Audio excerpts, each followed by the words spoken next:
everything we do to ourselves, whether it's global warming or a nuclear catastrophe, whatever it is, we've done it to ourselves. It's man-made. So the idea that what we are capable of doing to one another, and how ridiculous that would be, was such an interesting theme. And I love the idea of talking about it.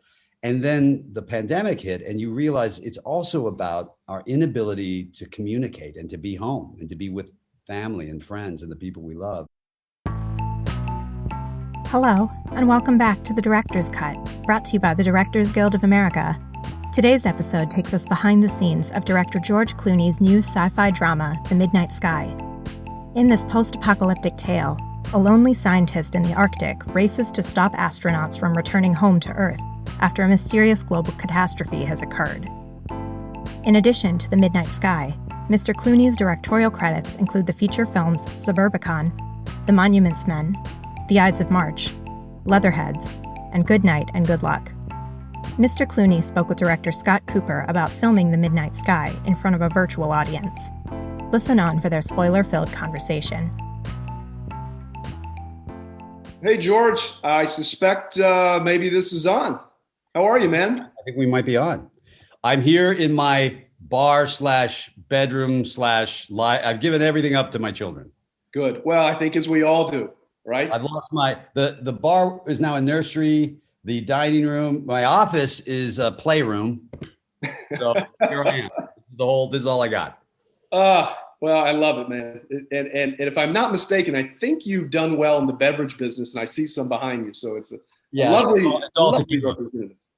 Good. Well, it's so good to see you again, man. I've seen the film twice. I loved it, as you know. I think it's truly an impressive cinematic piece of filmmaking. I found it to be haunting and meditative and thrilling and very, very moving. And I watched it again last night for the second time. And of course, even knowing what's coming, I found it to be even more moving. And maybe it's because we're moving deeper into the pandemic and insurrection and everything else. But for those of you who haven't seen it, I certainly urge you to do so. But it's about this global catastrophe that's wiped out most of humanity, which renders Earth uninhabitable. George plays an astrophysicist who lives in an outpost inside the Arctic Circle, who's in a race against time to help the crew of a spacecraft that's returning from one of Jupiter's moons to steer clear of Earth.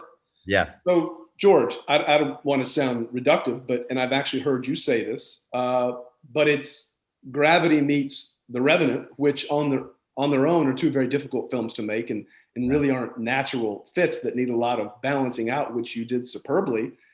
Was that when you read the screenplay, or was this as you were making it, you felt like, this is what this ultimately is? The screenplay really ironed it all out from the very beginning. You know, I read Mark's screenplay. He's a wonderful writer. He wrote The Revenant, actually. And when you're reading it, you just feel like the movies, the story really naturally blends, which, as you said, isn't a natural fit. But there wasn't really the only thing was about how often you go back and forth. You know, that's sort of editorially you have to play around with. Yes. But because you don't want to stay with one group too long, but in another sense, you kind of have to stay with one group for a period of time. And no question. So it was about sort of finding that balance. But the script had all of it in it. He's just a terrific writer, you know. Well, so the film is set in the very near future. Is it 2049? Is that what it is? In the very near future. But the themes are so current. I mean, for me, it's about a couple of things. I felt this sense of regret over the choices that we make in our lives, certainly and this is a spoiler alert, but for particularly the abandonment of a daughter.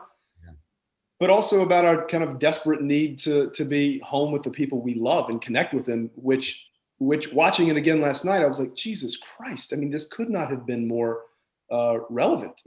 Were those the things that you were considering when you were making it? Well, I wasn't, it's funny. Obviously there wasn't a pandemic and unfortunately that makes it more timely, but I was dealing with the idea of regret because clearly this is about, regret. I know people in my life, people who are friends of mine, older folks, older than me, who live with regret. I should have done this. I should have tried this. I should have. And it's a cancer in them. It makes them bitter. The older they get, the angrier they are at themselves and that the clock is running out. Regret's a really dangerous, horrible thing. And so dealing with the desperate need for some form of redemption was the overarching theme for my character. But there was also this other piece, which was at the time that we are capable, everything we do to ourselves, whether it's global warming or a nuclear catastrophe, having grown up in the 60s and 70s, that was the possibility then. Whatever it is, we've done it to ourselves. It's man-made. And so the idea that what we are capable of doing to one another and how ridiculous that would be was such an interesting theme. And I love the idea of talking about it. And then the pandemic hit and you realize it's also about our inability to communicate and to be home and to be with family and friends and the people we love. And, you know, those VR moments where, you know, Kyle is there with his family or Tiffany's there with her sister, you know, those end up having a very different vibe than they did when we shot them. Man, you know, it's remarkable how, you know, so often when I'm making a film, I really don't quite know what it's about until I'm actually making it. I mean, I have an idea, but when you have a piece of material like this, where the themes at any time are really relevant, but then take on that extra bit of relevance now, it just makes it that much more moving. I mean, look, George, you've directed 7 films and can make any film that you want. You're also a wonderful writer. I'd heard that you had read hundreds of scripts. I mean, how did you find this material? Well, I talked to Brian Lord the other day, and he said that year I read, 80 scripts to direct. And I have to say, you're always sort of surprised. And I think there's a lot of directors watching this, and I think they would also feel the same way, where you go, I can't believe you're going to make this into a movie, because so often you just go, it just doesn't have, if you're going to spend 1.5 years out of your life every day, you want to work on stuff you can work on if you get to choose. Now, listen, I've been in the position where you don't get to choose. You take what you can get, and as an actor, certainly. And then it's just, hey, take your job. But if you're in the position where you get to choose, this one felt like I was willing to spend that time working on the film for, almost 2 years. And that's that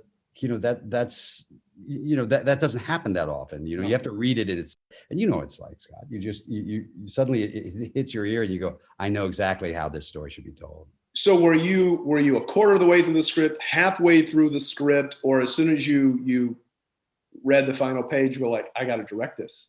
Well, what's funny is, in general, you can, I'm sure a lot of people have done this. You start reading a script, and about 10 pages in, you can tell whether or not this script is, anywhere near the kind of story that you'd like to be involved in. And usually it's about, just about the point of view and the direction that the film wants to go, and then oftentimes about dialogue. But so when I started reading, I thought, well, this is interesting. And then by the time I got to the end, with it being, because I kept thinking, how are you going to get to anything? Otherwise it's kind of on the beach, right? Otherwise it's on the beach, which is in the film. Dies in the end, and there's no hope, and it's nihilistic. And I thought, there has to be something to take away from this. And they had it, which was that he got, he's saving mankind, but he's saving his daughter. And so I always thought that in some ways, that gave you the redemption. And the minute I finished that, I thought, I know how to tell this story. Well, so if your children are 3, I suspect you read this after they were born, right? So it took on even more relevance. Sure. Is that right? Well, it does. I mean, everything. Or was it before? It changes once you have kids, in a way. You're also, feel the pressure to do a Sesame Street, but that's the other part. But you do, because you're going to be leaving. I'm an old guy having young kids, and so leaving the house and being away from the kids is hard. It's a hard thing to do. So it has to be something that really drives you and says, okay, now this is one, let's all pack up and go to London and shoot, and Iceland and shoot, that kind of thing. Well, look, it's been almost 5 years since you were last on screen. Yeah. I mean, I loved Hail Caesar. Was that it? Was that your last? Maybe, I don't know. Yeah, maybe. I think so. But it's been a while. I sort of, it was funny. I couldn't find a project. Things have changed for me. Obviously, I'll be 60 this year, and so the parts change, right? And the kind of parts you get change, and you have to accept that. You can't fight it and say, let's get a softer lens and try to do. Somebody asked me the other day, is this the kind of thing you're headed towards? Are you trying to aim towards this instead of like out of sight? And I was like, not that I want to. Age has forced me. Glamorous leading man. Yeah. And Out of Sight. I love that film. Yeah. That's But look, I have to say, I mean, 4 years, 5 years, as soon as you came on screen, I mean, for me, it was like slipping into a pair of like favorite shoes. I mean, I could literally feel myself relax and say, Jesus, how much have I missed George on screen? And you seemed thinner, which I would assume maybe you lost weight for the part, but were you always going to star in the film? Yeah. It was an interesting thing. You look at it and you go, okay, this is it's almost, it was like a, $95 million. It's not cheap, it's a big film. And in general, for a film like that, you got to have a name, and you look at the names. I'm about the right age, and there weren't that many people that were the right person that could do this. There were only a few, and so in a way, I felt like, well, this is, and it's it's sort of in my wheelhouse of the kind of thing to play, and so I thought, well, I know how to do this, and I'm probably the right guy to play it. I have to say, it's not fun directing yourself, right? It's not a fun thing to do.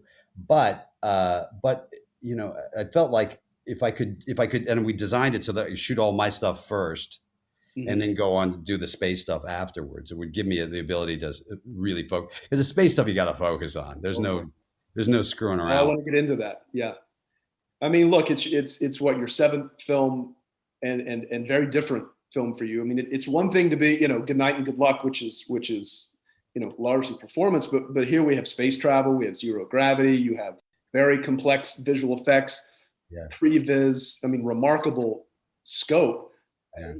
Directing and starring in a film like that is about as difficult as it gets. I mean, did you find yourself ever either in prep or midway through where you were saying, Jesus, what have I gotten myself into? Every day. I mean, I remember in the old days acting in a play. My cousin Miguel and I were doing theater, and great actor. Loved him. He was such a good actor. And we were backstage, and we'd be standing there, and we both start going like this, like we start hitting ourselves in the chest like this. Like, why the f did we say yes just before opening night? Like, why the f did we say yes? What are we thinking? Why do we put ourselves in this situation? And I think every director at some point has that moment where they go, I didn't, why did I do this?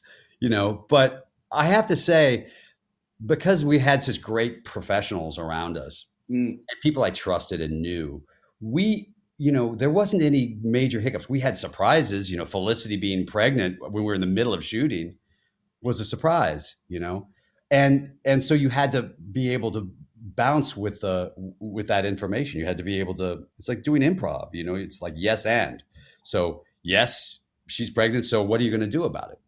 And so there were those kind of things, but overall it was, we didn't have a lot of hiccups, which was lucky.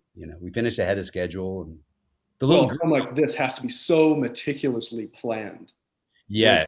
Which I know you've told me before, you're an inveterate, methodical. Yeah. The Coen brothers were sort of, and Soderbergh, but the Coen brothers would do, they would do storyboards for every single shot in every scene, and then the actors would get them.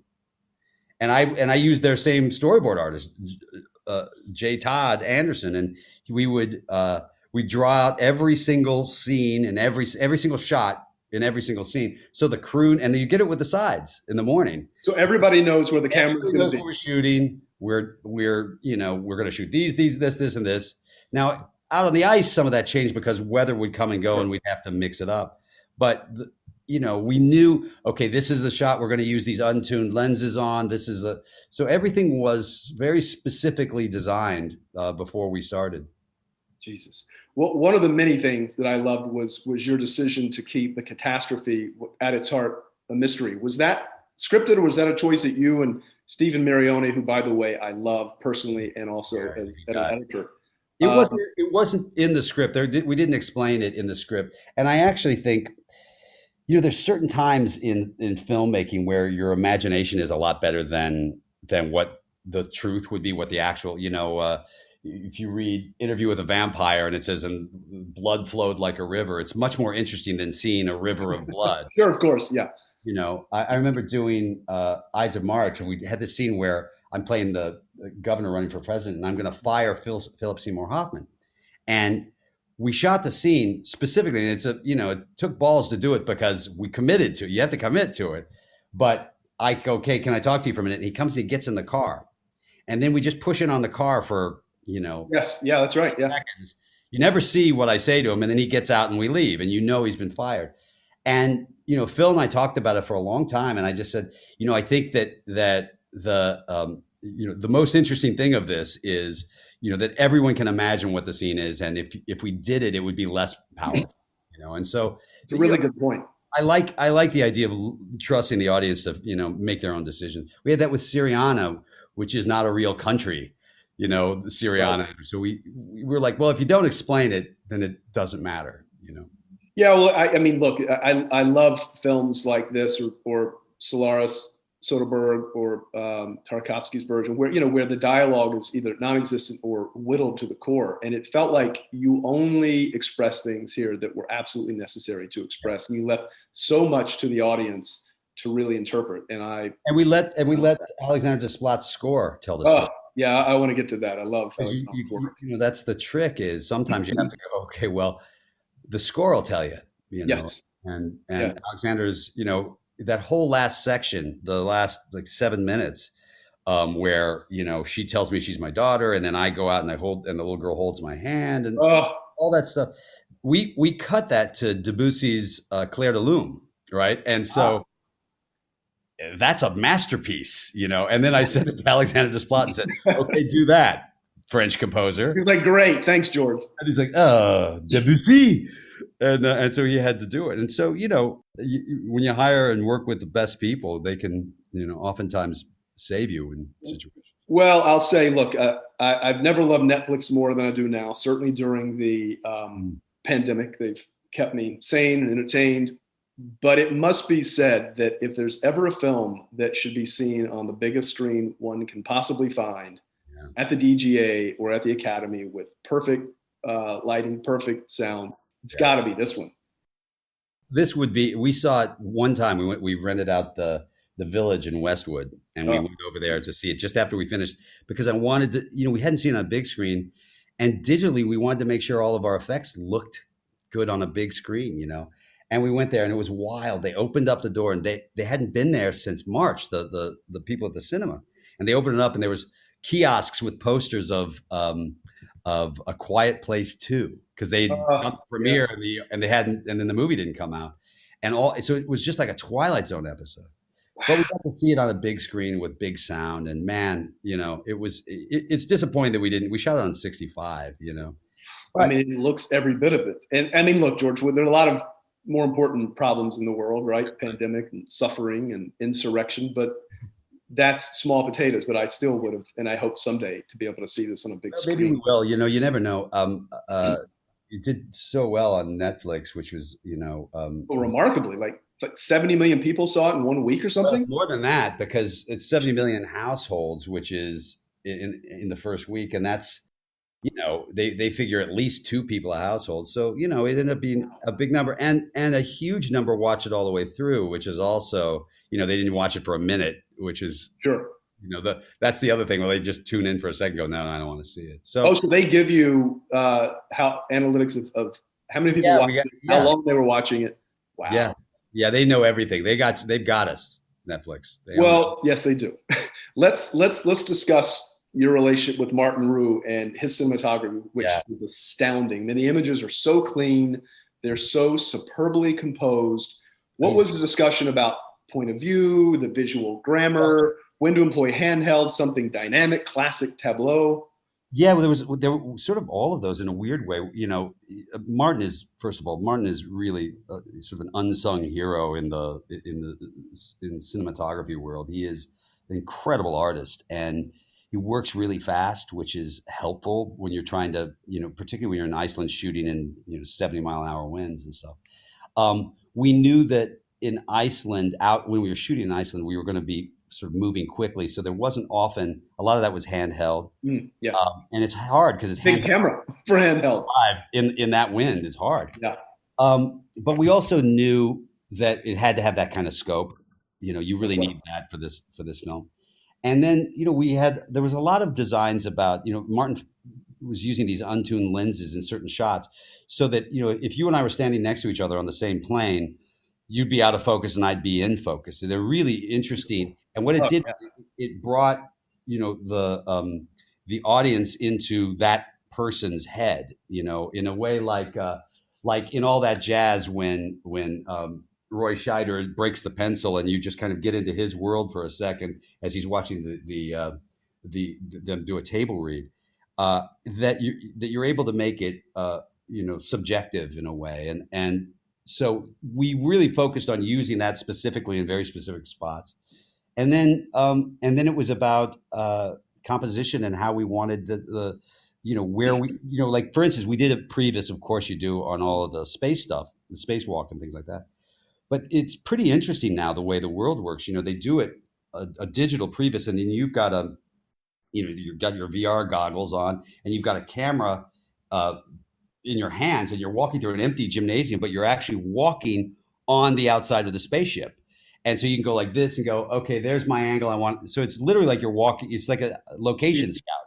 Wow. And you're going, okay, that's my angle for this. And then you go down this way, you go, and if I look back here, I can see the rotating arm. So let's have her there. And so you're able to do that. And then they record those pieces and then they build the sets and previs it. So, Well, look, you and Alfonso on Gravity, Alfonso Cuarón, doing that stuff, which is so incredibly difficult, not knowing what's up, what's down, was so superbly done. But I'll get to that. Let me ask you, did you and Martin always want to shoot digitally 65, Alexa, or did you ever consider film? Yeah, we didn't consider film on this one because it was so effects heavy. Yeah, and seems the right choice, obviously.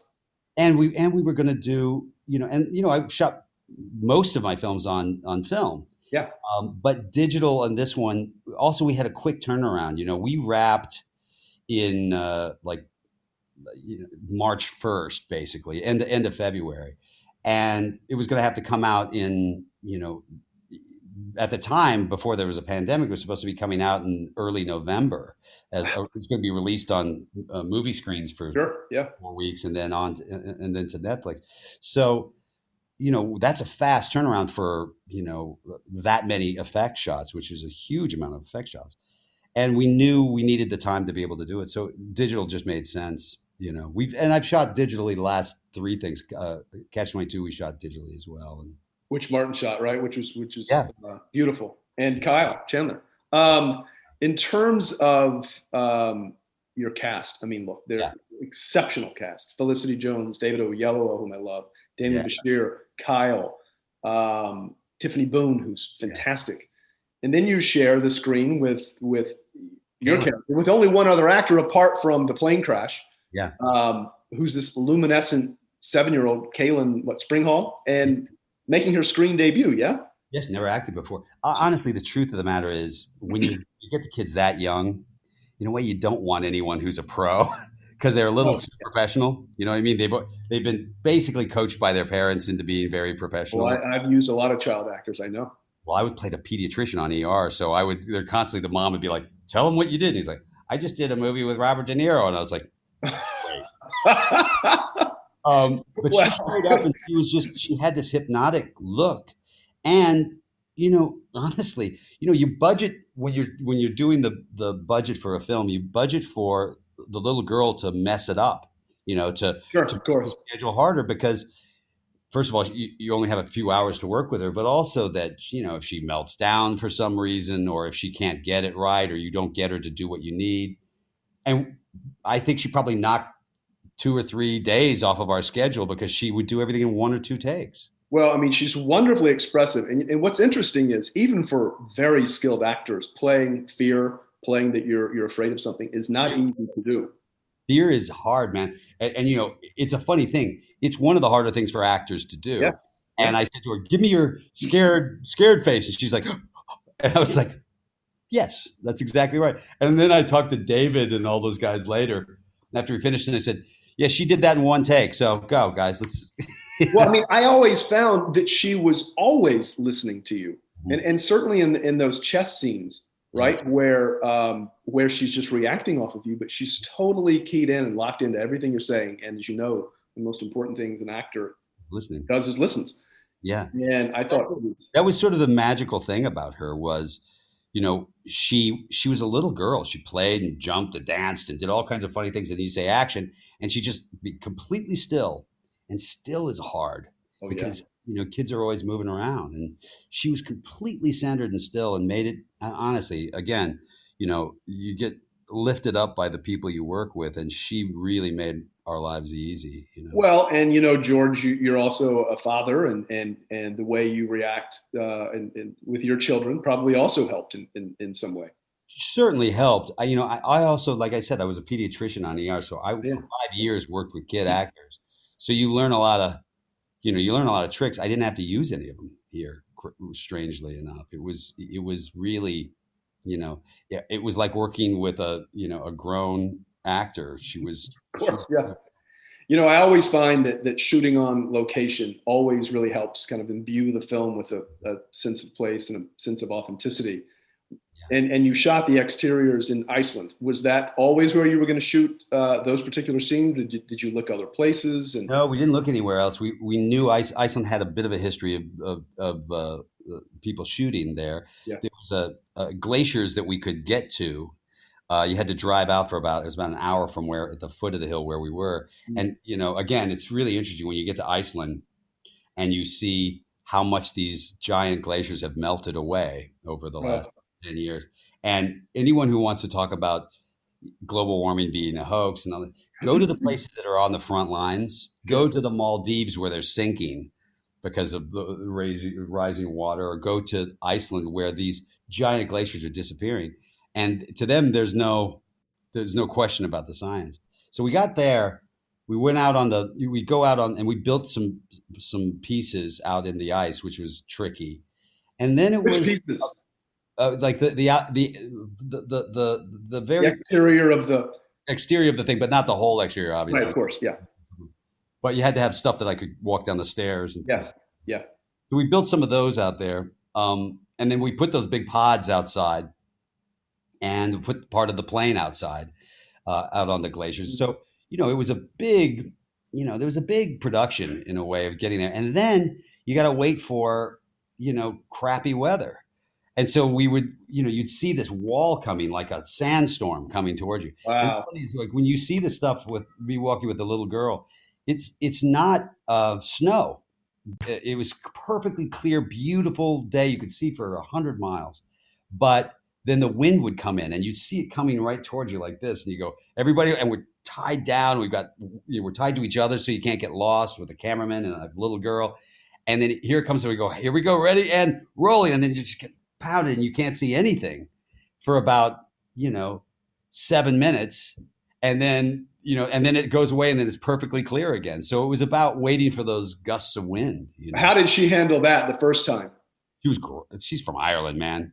She could take of course, that's like it's like a Friday night for them. Yes. No, I mean, those ice storms were incredibly believable. I mean, really harrowing. We did have to, there were two pieces in that sequence where we lose the little girl that we had to match it digitally because we didn't get two shots. The wind stopped, and our effects guys did an amazing job where I think it's really seamless. You can't tell. Oh, you would never know. I've seen the film twice, and I never once even considered that. No, yeah. Where did you shoot your stage work, and where did you shoot the stuff with when you were younger, with Gregory Peck's grandson? We shot that in London, and and in Spain. Like Canary Islands or no? Canary Islands, and then the rest of it we shot at Shepperton in London, and which I've worked before. It's a great spot, and was really, I mean, it's funny. Iceland was tricky because we're all covered up like Kenny in South Park, so nobody could see anybody, and and it was, we just started there, so you didn't get a chance to get to know everybody yet, and then we went to London after that. We were there for 3 weeks in Iceland, and then we went to London after that, and then it was like, oh, there's the crew, there's the people, and because you couldn't tell who was who, when you're shooting. I love it. That's remarkable. Yeah. Let's talk about, is it Bissell? Jim Bissell? Bissell. Bissell. His production design is so, I mean, it beautifully simulates what is a near world future. I mean, he's such a smart cat, and he got nominated for Good Night and Good Luck, which is the lowest budget film for a production designer ever to get nominated. And his first, I don't know if his first film, but one of his first films was E.T. So he's been doing it a while. Jesus. Well, but did he employ like a futurist to help with the design, or talk to NASA? To some NASA people. He did talk to some, because basically a lot of this is as if a 3D printer was making the spaceship in a way. And so there was an endo and exoskeleton with a sort of a Kevlar breathable to make it lighter weight. Not that you need lightweight in space, but you need lightweight to get it to space. And so it was really sort of a fascinating, the process of him putting that ship together. And, it's, I don't know, hundreds of meetings between us with him going, well, what do you think about this? And we go, well, maybe, you have to use a couple of the cheats that have been used and have been employed in space films for the last 15 or 20 years, which is that rotating false gravity arm. Right. Yeah, of course. But then you have to build it out so that you can, so that it's believable. And Jim had a really interesting take on how what the ship should look like. And, he's just truly one of the best in the business, and a good friend and a great guy. Well, it was also seamless, and you never felt like it was taking you, much like with Martin's photography, that it ever took you out of the narrative. It just all felt really right. Yeah. That's a testament, obviously, to a great deal of skill. Let's talk about your work, longtime collaboration with Stephen Mirioni. It feels like every time I would call Stephen to see what he's doing, he's either doing something with you or with Alejandro. Yeah. And he's always been so gracious with me, taking a look at my scripts or writing me notes after he sees my films or looking at cuts. I mean, he's has such a wonderful cinematic mind. What's your relationship with him? We're pals, I mean, if you think about it, most of the films I've done, we would be cutting it in Lake Como, right? We'd finish in, oh my God, wow, May, and he'd come to Lake Como and live with me at the house for 3.5 months while we cut. We set an Avid up there, and so he's like family. He's at dinner every night with my wife and myself, and then we also we cut in England. So because I didn't want to do any reshoots, because I knew about time constraints, I also knew I wasn't going to be able to carry that beard on forever. I wanted to make sure we got everything, so I would cut every night. So I would shoot mostly about 8-hour days, 9-hour days. Oh, I'm sure the cast loved that, cast and crew. Oh, they loved it. Yeah. And then, but we were really prepared. We only shot what we used, I didn't cover stuff that I didn't want to cover. Sure. Yeah. And then we got to the editing room. I would go from there back to the editing room, and Stephen and I would cut for a couple of hours every night. So I knew we had every scene, put together. I knew what we had, so that I wouldn't have to go back and go, well, I missed this shot, or I missed, we'd be able to do that while we were shooting. Well, in terms of the structure of the screenplay, of when we're, in your point of view, or when we're away with David and Felicity, how close to the original screenplay was that, or was that something that you and Stephen just played with throughout editorial? Editorially, we messed with it a little bit. We made some things a little nonlinear. That we thought, like, the openings always started really with the helicopter sequence and then went into me inside. And we always felt like it could start with me inside and then move in and out and kind of go back. Yeah. Yeah. We played a lot around with pieces. I think everybody, that you do this, I do it. You get into the editing room and you go, I think we could change when when this montage plays, or change when. So you do a little bit of that. But the thing about Stephen also is he's just got a really good ear. So he would cut while I'm shooting, and then I'd come in and he'd go, "How about this?" And you'd look at it and you go, "Great. Well, these are the takes you like." And, it's really helpful to work the day after, to cut the day after. And mostly that's by my lack of confidence in getting everything I need. I want to make sure I got everything I need. So, well, would he ever text you or call and say, "Hey, you're missing this shot," or "How about this?" Yeah, it's happened a couple of times in the 7 films we've done together. There's been a couple of times where he's written me or texted me and said, I think you've missed an angle here and we don't have a way to cut. And, yeah. But mostly it's just about, for him, it'll just be about, because, you don't really see the dailies until the next day. And so we're cutting off of the, sort of a digital version of it. And sometimes you need to see if you got everything you needed, if you got if it's out of focus or yeah, of course. Yeah, all that kind of stuff. Well, let's talk about Alexandre Desplat. I mean, was he seeing footage? Did you send him the screenplay first? Did he not come on until the picture was finished, essentially? No, I always send him the screenplay first. And then I said to him when we did it, when we were about to shoot it, I said, "Look, this is going to be more music than you've ever written for a movie, because there's not much huge canvas to score."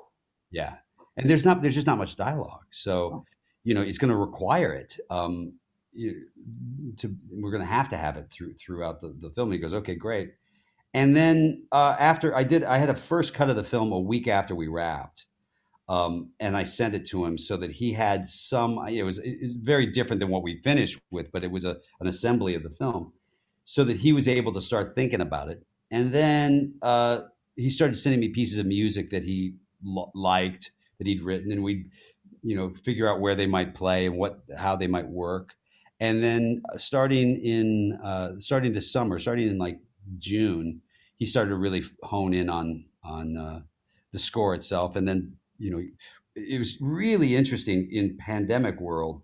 Yeah, because everything's tricky, but scoring is really tricky because he's not in there with his composing. No, so he's basically conducting via Zoom the orchestra, which he's in Paris, they're in London at Abbey Road, and I'm in England at 5 a.m. here with like 2 different Zoom pieces going on, and because it's a 150-piece orchestra, but they can only do about 15 musicians at a time because they have to spread them out so far. Just do like a piece of the strings. And, I have a pretty good ear. I grew up around the music industry. My aunt was a big singer.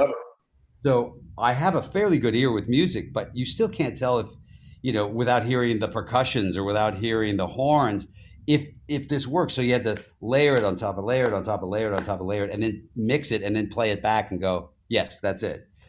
Sometimes you could adjust things in the mix, but sometimes it was, and Alexander, mostly it was him saying, "Trust me," and me going, "I do," and we got there, but it was a really tedious process. But frustrating for him, and probably also for you, right? Just in terms of the entire That's frustrating for him because he has every understanding of how it's going to sound when it's all mixed together, and more frustrating for me, at least from him. He would say, "This is going to be frustrating for you," and I said, "Okay," and so I wasn't really frustrated, but it is a thing of going, "Okay, I think that's it. I think that's right," and then him saying, "Wait till you hear the horns in this with this." So it's exquisite, the score. I mean, regardless, pandemic post. I mean, it's really, really. He knocked it out of the park. He's Jesus, man. Well, but he's just one of the best. Yes. He's one of the best. Well, I mean, look, George, at your collaborators. I mean, from Martin to Jim to him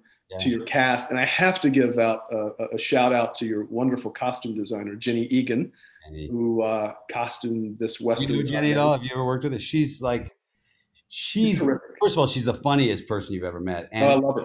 And we put her into like a really tricky position. We didn't have a whole lot of time to build these suits, these space suits.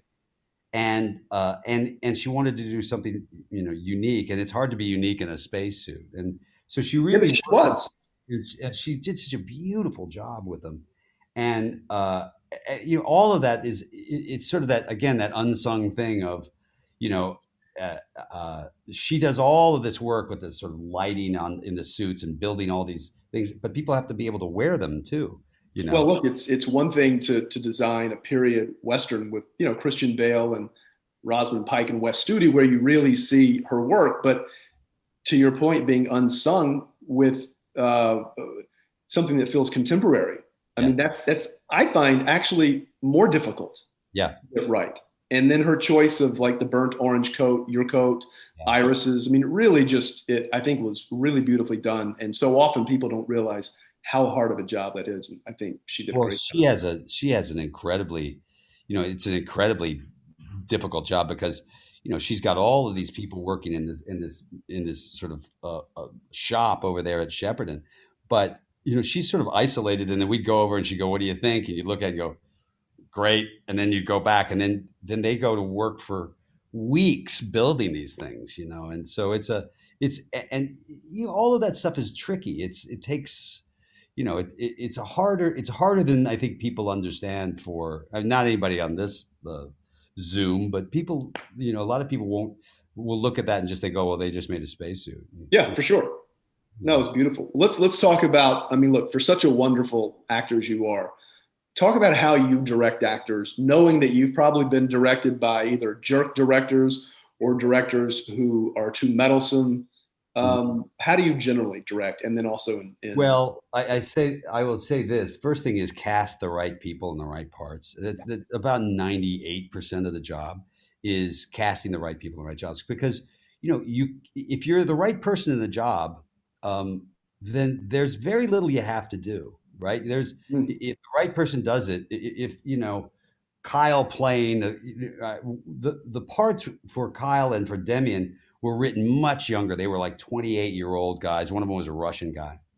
And I thought, well, for them to be going home at the end and wanting to go home at the end, they have to be older. There has to be some, some gravitas to it. And I said to him, by the time they do the Sweet Caroline scene, I said, I want you guys to be the grumpy old men in the balcony in the Muppets. I want you two to be the, kind of guys. And so you hire those two actors who are such wonderful actors, and you point them in the right direction going, I think it's going to be this kind of a scene. And then you let them alone. The main thing about directing professional actors is, just show them the direction you're aiming, and then, let them do it. And if you're off somehow, then go, let's try it again and aim more that way. But I remember like Soderbergh would say to me as an actor, he'd go like, about 17% more existential dread. And we'd start laughing. Because the truth of the matter is, I as an actor, I like things like this. Speed it up like twice as fast. I mean, I love that kind of direction, because then you go, okay, got it. And scenes work so much better usually when they're sped up. And, and Joel and Ethan would do the same thing, I remember Joel, my very first time working with them was on Oh Brother, Where Art Thou? No Brother, yeah. And it's a scene where I'm eating corn and John Goodman is there, and he's going to club me in the head with a club, and Tim Blake Nelson is sitting on the ground. And it was my first shot, and I was nervous working with the Coen brothers because they're who wouldn't be? And I'm playing Everett McGee, and I'm playing him like a moron, and we do the first take, and then I did another take, and then Joel comes over and goes, yeah, here's the thing. You're the smartest guy in every room you walk into. I was like, oh, because that's, of course, the dumbest people in the world think they're smart, and from that moment on, it was so easy to be like, well, apparently you fellas don't know what and it changed everything. And it was such a simple turn of events. He didn't say, do it like this, or he didn't break it down into. That's a great piece of direction. Yeah. Yeah. And so really simple stuff. If you hire the right actors, though, I mean, honestly, I've almost always, I've worked with directors who try to micromanage every word. Oh, Jesus. And, you want to kill them. Of course. You just want to go, what's wrong with you? I remember I did a director's roundtable. I guess it was for Good Hollywood Night. Reporter. Yeah, but it was like Good Night and Good Luck, I think, because there was a director there who was like, I like to break the actors. I like to do 40 takes until they. And I'm watching. I'm on the director's table, but I'm looking at it like an actor, and I'm like, I'm never going to work with this. Never. Guy. That's the last thing you do, George. Are you kidding? Yeah, I know. It's funny. I mean, some people work that way, but I have the sort of, I'm never going to work with people like that as an actor. No. Because, there's a trick I do. I read it in Adventures in the Screen Trade, but it works really well, which is the first day of shooting, every single time I'm shooting a movie.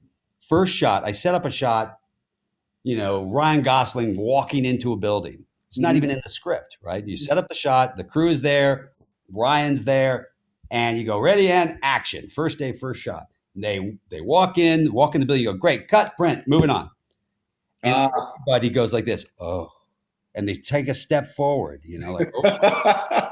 And that tells the actors, this is going to go. Yes. And it tells the crew, this is going to move. I love that. Changes. And I'm telling you, it works like gangbusters because the actors kind of go, is it okay if I get another take? You go, another take. But That's a great trick. Because as an actor, if I know that the director I'm working with is going to do 40 takes, then you're dogging it the first 10. You're just like, you're not paying attention. You're not grounded because it's frustrating to do. You try to do your best work and know that there's going to be 39 more versions of it, and so. Christ. Yeah.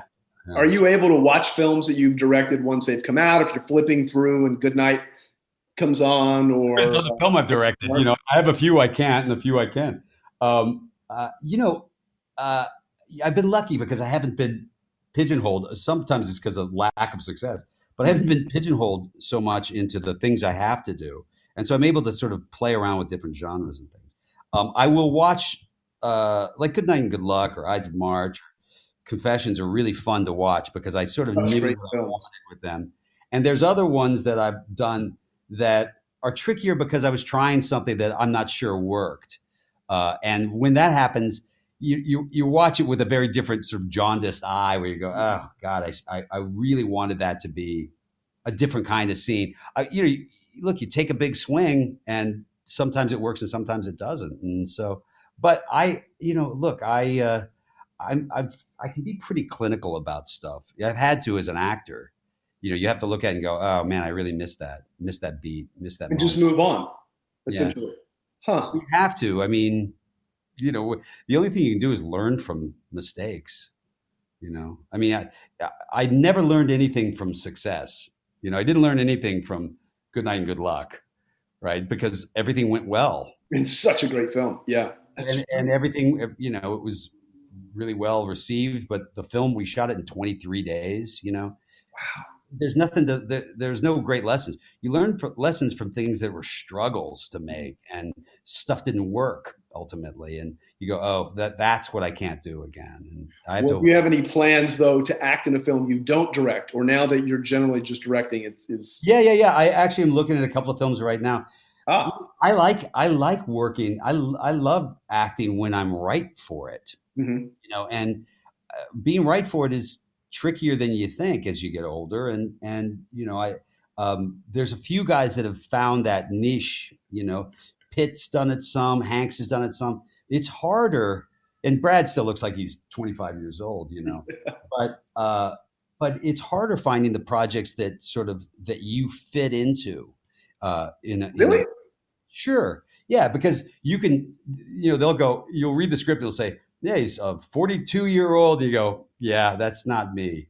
And so oftentimes you'll read things and go, okay, well, I mean, you had Jeff Bridges and he was perfect for that role. I wrote it for him. Yeah. Well, helps, Doesn't always work out. I've written a couple for Bale, but sometimes it doesn't work. Yeah, it doesn't always work. But the truth of the matter is it's like, the kind of work that you're interested in doing, like the guy that if you look at and say, whose career would you like to emulate? Not that you could ever have his career because Let me guess for you, because I always thought I would love to see George play something like Paul Newman in The Verdict. Paul Newman in The Verdict. Were you going to say that? Yeah, that's the exact person I was going to say. The exact movie I was going to say. I love that film. Paul Newman was a leading man. And then, he turns 50 and he looks around and he's like, I'm a character actor really now. And he does The Verdict, which I think is his best performance. I would agree. Masterpiece of a film. And he's flawed and he's screwed up. And, and you watch that and you go, that's the direction he pushed his career towards then, which is those kind of parts and that kind of, and he took chances. Sometimes they didn't work again. Sometimes they did.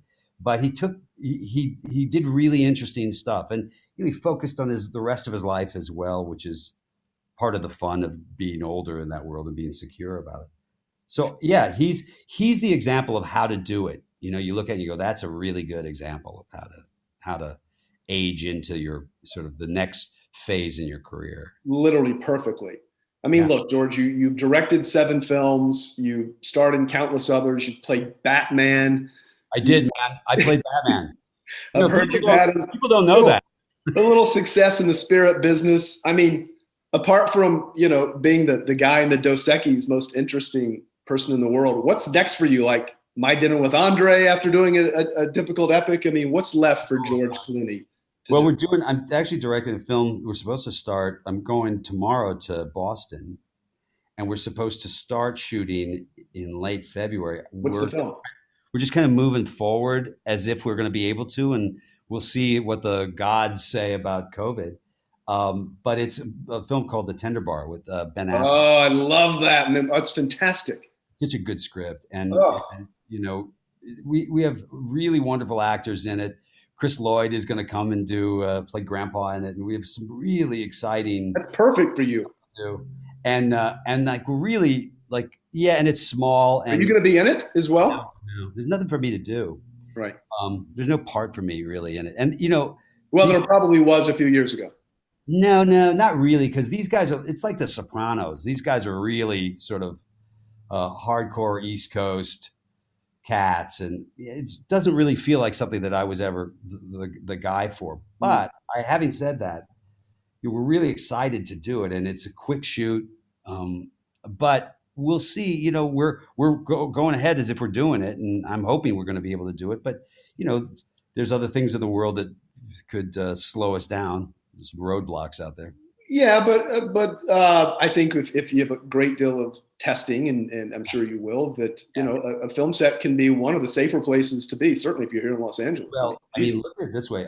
The budget on our film wasn't much. It's a tiny budget.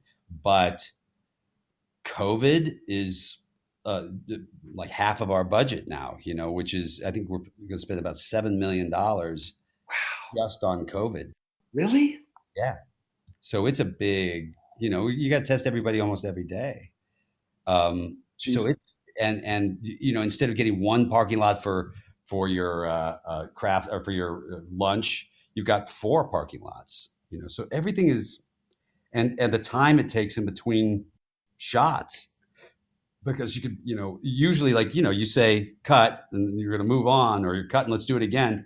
Usually the hair and makeup people come in, the grips go to work, the gaffer goes to work, the cinematographer's in there. Now you have to do one at a time, come in, and do it. So it's tricky. And so, it does add a huge cost to the production, which is, a bit of a bummer, but we're hopefully going to be able to put a lot of people to work and go back to work. Yeah, good for you, man. Well, look, for someone who was an actor with an unremarkable career, to see, George, you as a wonderful actor and just a remarkable humanistic filmmaker. I look at your body of work, both in front and behind the camera, with great admiration, man. And you're a wonderful guy.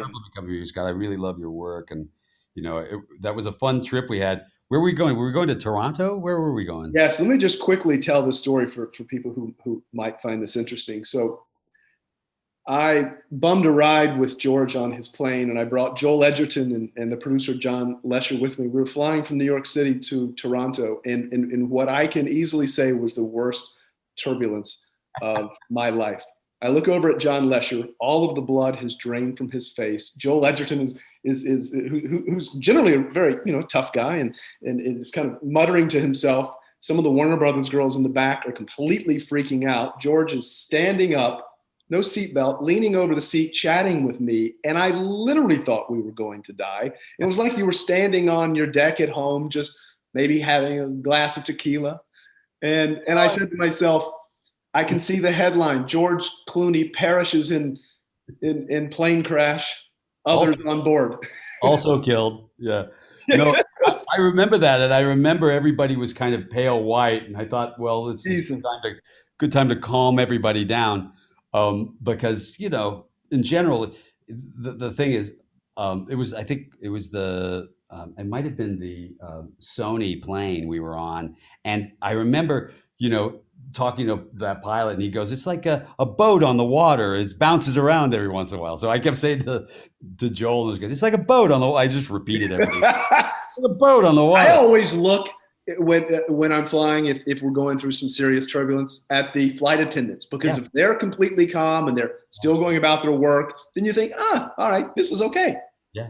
We had that on a flight to with Uma Thurman and this is 1994, 95, like that. And Chris O'Donnell was on it. We were going to get fitted for the bat suits, and we had that same thing, like power failure on the Warner jet, dropping like crazy. And the flight attendant girl goes, everybody get in the back of the plane facing backwards. And you're like, oh, so this is how. And I kept thinking, so this is how it works. I finally get a studio film, and now the plane crashes. Little did I know that the Batman and Robin was the thing that was actually going to crash. Oh my God. George, it's probably not nearly as bad as you think. And rest in peace, Joel Schumacher. What a lovely man. He was such a big. By the way, also Michael Apted died yesterday. Oh, I know. I didn't know he was. I guess I don't know if he was ill or not. I don't know what happened, but what a great guy, and what a wonderful man, and what a loss for our union and for this group of this fraternity and sorority of directors to lose Michael Apted, who just was a tremendous artist. So, his son Jim was the first AC on 3 of my films, and a lovely guy. And I got to know Michael, and really, it's sad to see his passing. Yeah, it was a big surprise. I mean, it was really tough year, man. Yeah, it was a tough year. We're getting through it though. Look, we got a vaccine coming, guys. Everybody just be smart. We're gonna, for those of us not really old or essential workers, it's probably going to be May, but we got a vaccine coming, and we're going to be able, you got a film that's going to come out, and you want it to be in front of an actual audience, and that's going to happen. It'll probably be, end of the summer, but it's coming. Well, let me ask you one last question. Yeah. Do you feel, as I do, that people are going to race back to cinemas when it's safe? Sure. People, I remember Eddie Murphy used to do this routine about the day that they found the cure for AIDS. And he goes, and everybody's going to be everybody. You can't get laid that day. You can't get laid, right? He did a whole bit about it. The day that, that it's really all clear with the vaccines and, everything else, everybody's going to get out of the house. I mean, are you kidding? People are going to run out of the house. It's like when the sun comes out in London and every Brit runs outside. Jerk off. It's going to be exactly like that. And man, people want to be in a collective. You want to see a comedy with other people. You want to see a scary movie with other people. You want to be in a group of people. You want to go out. You can't keep saying to your wife, "Let's stay home." Jesus. Oh no, I want to live again. So we're going to get there. The fact that we have this vaccine as quick as we do, and I have great faith that the Biden administration is going to federalize this distribution, and that'll be a big difference in how quickly we get it out. And then, I have great hope that certainly by the end of the summer, I think that people will be able to go see films again, which I think we all would really appreciate. Amen. Well, George, thank you so much for your time. I love the film. Good luck on Tinder Bar. It's a wonderful piece, and I hope to see you soon, man. Yeah, man. Thank you. It's really good to see you. Have fun. You too, George. Thanks for listening to another DGA Q&A. If you'd like to hear more, The Director's Cut is available wherever you listen to podcasts. And be sure to subscribe, rate, and review. We love to hear your feedback, and you can help fellow film buffs find the show. Thanks again for listening, and we'll see you next time. This podcast is produced by the Directors Guild of America. Music is by Dan Wally.